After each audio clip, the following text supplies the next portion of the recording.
Et avant cela, nous allons retrouver notre correspondant permanent à Moscou. Il s'agit de Dominique Derda pour nous parler alors d'un sport, vous allez voir, qui va vous rappeler le rugby, mais qui est pratiqué depuis plus de 3 siècles. Hein, c'est ça, Dominique, plus de 3 siècles. Bonjour.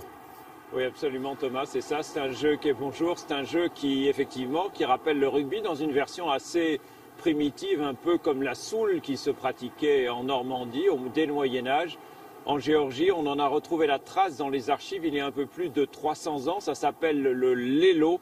On en ignore l'origine exacte, mais on y a longtemps joué à travers tout le pays. Aujourd'hui, l'engouement s'est perdu. Il n'y a plus guère que dans un petit village irréductible à l'ouest de la Géorgie, le village de Choukhrouti, où ça se pratique encore une fois par an, le dimanche de Pâques, pour une belle foire d'empoigne, comme vous allez le voir sur ces images rassemblées avec Volodya Sidorov.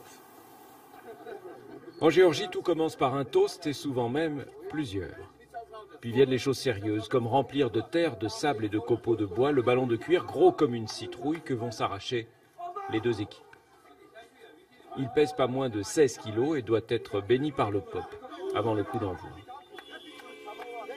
C'est au cœur du village de Choukhrouti que la partie va commencer.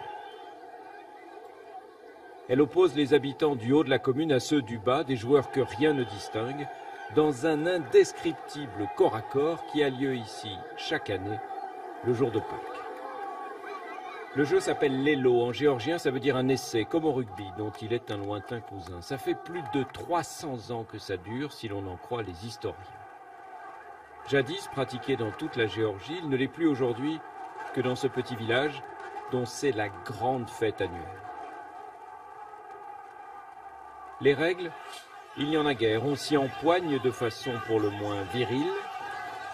Mais s'il y a parfois des blessés, les morts, fort heureusement, sont rares. Le dernier, c'était il y a 2 ans, d'une crise cardiaque.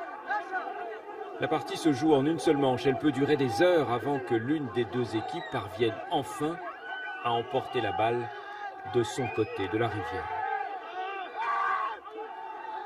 Cette année, c'est l'équipe du haut du village qui l'a emporté en 30 minutes à peine. Leurs adversaires ont bien l'intention de laver l'affront l'an prochain.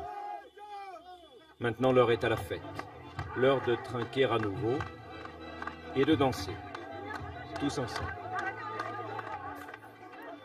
Alors Dominique, je ne sais pas si c'est effectivement le lélo qui a permis aux Géorgiens d'être une des grandes nations du rugby, mais en fait, finalement, c'est très très rare d'être un si petit pays et d'être aussi bon, et en plus, ex-pays de l'Union soviétique.